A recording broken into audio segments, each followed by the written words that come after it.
You ask Tiger to solve. This deals with linear equations with one unknown.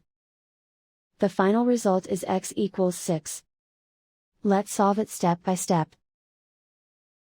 Group all x terms on the left side of the equation. Subtract 2x from both sides.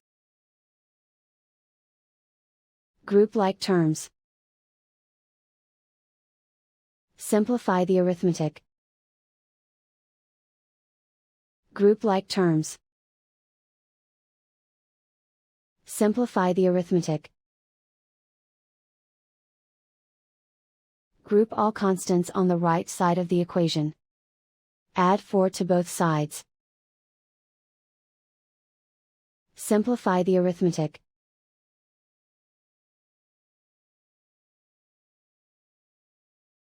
Isolate the x.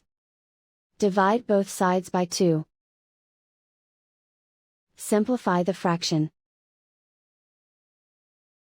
Find the greatest common factor of the numerator and denominator. Factor out and cancel the greatest common factor. And so the final result is x equals 6.